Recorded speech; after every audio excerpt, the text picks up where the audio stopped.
Hello guys, ఈ వీడియోలో తోటకూరతో పులుసు చేస్తున్నాము. ఈ తోటకూర పులుసు వేడి వేడి అన్నంలో వేసుకొని తింటే చాలా చాలా బాగుంటుంది. కారం కారంగా పుల్ల పుల్లగా ఉంటుంది. చాలా చాలా బాగుంటుంది. అలాగే సమ్మర్లో ఎక్కువ మసాలాలు నూనెలు వాడకుండా ఇలా పులుసు కూరలు చేసి తినండి. అందరూ కూడా చాలా ఇష్టంగా తింటారు.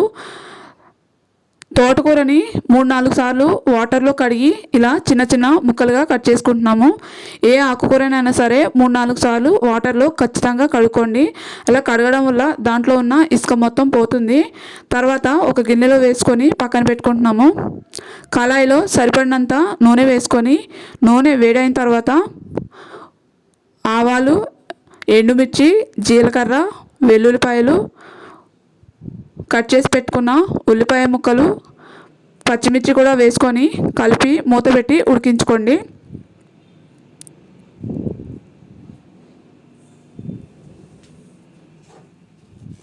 ఉల్లిపాయలు త్వరగా మగ్గాలంటే కొంచెం సాల్ట్, కొంచెం పసుపు కూడా వేసుకొని కలిపి మూత పెట్టి ఉడికించుకోండి. ఉల్లిపాయలు ఫాస్ట్గా ఉడికిపోతుంది. శనివారం పూట తోటకూరని తిన్నారంట. ఎందుకో మీకు కనుక తెలిస్తే కామెంట్ చేయండి.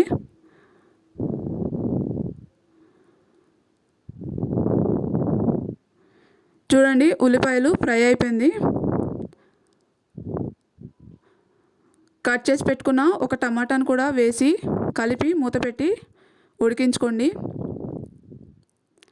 ఈ వీడియో కనుక నచ్చితే లైక్ చేసి సబ్స్క్రైబ్ చేసుకోండి. మీకు కనుక నచ్చితేనే లాస్ట్ వరకు చూసి లైక్ చేసి సబ్స్క్రైబ్ చేసుకోండి. వీలైతే మీ ఫ్యామిలీ అండ్ ఫ్రెండ్స్కి కూడా షేర్ చేయండి. ఇలా షేర్ చేయడం వల్ల వీడియో అనేది ఒక 10 మంది వరకు రికమెండ్ అవుతుంది. తర్వాత తోటకూరని వేసుకొని 1 నిమిషం పాటు కలిపి మూత పెట్టి ఉడికించుకోండి.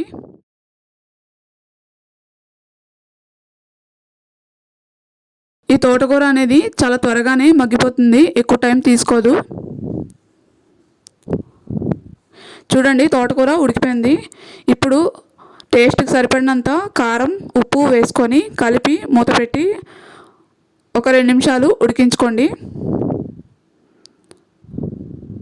ఇలా తోటకూర దగ్గర పడిన తర్వాత చింతపండు పులుసుని వేసుకొని మరిగించుకోవాలి. పులుపు సరిపడినంత వేసుకోండి. మీరు ఎంత తినగలిగితే అంత.